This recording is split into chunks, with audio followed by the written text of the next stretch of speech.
Hello, my loves. Full supermoon blessings. We have got the Hunter's Moon in Aries, which is a big fucking energy ball of moonness. I don't even know if that's the thing. I've been awake since 3:30 this morning, and I'm actually in Bucharest at the moment. I am doing a workshop with my gorgeous friend Marta tomorrow, and stopping in this beautiful swanky hotel that the clients put us up in. It's very, very nice. And I just thought I would pop on and have a chat about the full moon, because we've got a big one. I don't know if you felt the energy coming up. It's pretty intense. I found this last few days really difficult in some ways, had to sit with a lot of stuff, and it's all about change. So this, if we think, let me unpick it a little bit. So we've got the Hunter's Moon. So the Hunter's Moon, like the energy of the season, it's a Hunter's Moon because we would have been hunting at this time, not only because the animals would be fat from eating grass all summer, also because of the moon being really bright, being able to hunt them in the dark and being able to see, and also being able to preserve the meat going through into the winter. So there's a sense of gratitude, and there's also a sense there that of that reciprocity with nature. You know, we used to live in harmony with nature till, you know, we fucked it all up.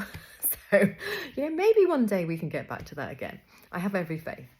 So there's the element of the season with it, but there's also the energy of the ram. So because we are in Aries, or this moon, the full moon is in Aries, this is like a really big and bold and fiery energy because it's a fire sign. And it's about really embracing change. So it's about recognizing, you know, what is my soul purpose? Why am I here? What am I here to do? And the great thing about this moon is, if you don't know, it just really helps to illuminate it. It helps you to feel into, like, what am I meant to do here? And sometimes when we feel into that, it can be about what lights us up, what brings us joy, what makes us feel really good.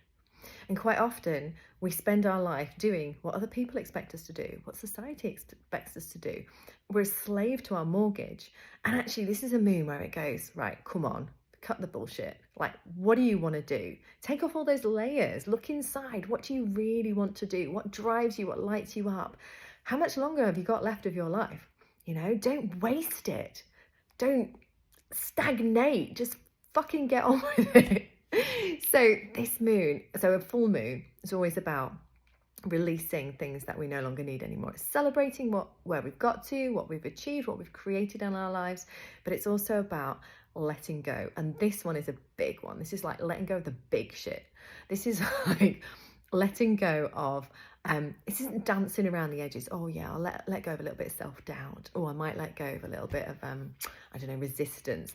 This is looking deep into what it is that's actually blocking us, what's stopping us. Is it like a big ball of fucking fear, or is it, you know, I don't know, whatever it might be for you, but it's looking at the big stuff, not being afraid of it. Okay, so looking at it, being with it, and taking that choice to shift it. Now, because we are, because Aries is a fire sign, and it's quite, it's really powerful to do a fire ritual. I would recommend really doing a bit of a deep dive into that, writing it in whatever it is you're releasing in big, shouty, bold letters on a piece of paper, and burn it. So create a ritual for yourself, burn that, ceremonially burn it. See how you feel once you begin to release all this. And so this change is all about our soul purpose. It's also about our relationships.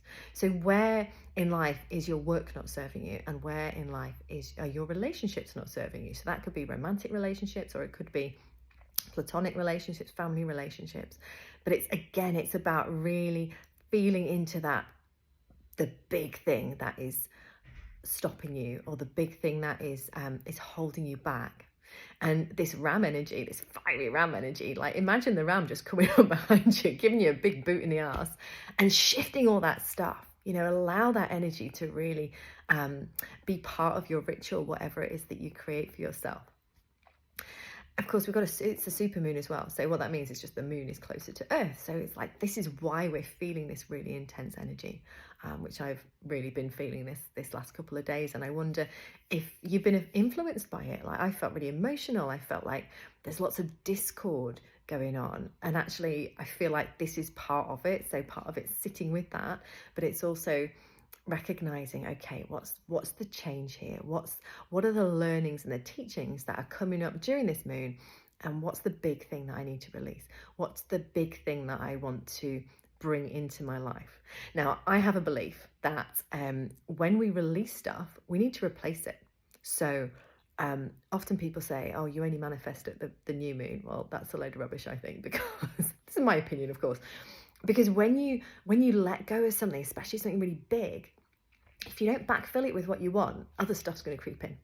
So I invite you to get really clear on what you want for your future, what you feel your soul purpose is. And if you haven't got a clue, meditate, journey on it. If you do shamanic journeying, ask your spirit guides, any beings of light that want to come and help. Ask your angels, what is my soul purpose? What am I here to do? And maybe you'll get an answer and maybe you won't, but maybe you can feel into what it is that just lights you up, and then that's the first rung of that ladder. And of course, we're coming up to Samhain. So if we think about the time of year, we've got the Hunter's Moon. This is the last moon before Samhain. And Samhain is just, I just can't wait. I love Samhain. Because this is all about deep diving into the feminine. It's about connecting with our ancestors. It's about really slowing down. It's about honoring the earth. It's one of my favorite times of year. And if anybody fancies a little bit of fiery energy, we are we're holding a whole Moon Sisters gathering, so you can come for us for the whole day. But I'm running an ancestral fire walk, which is going to be beautiful.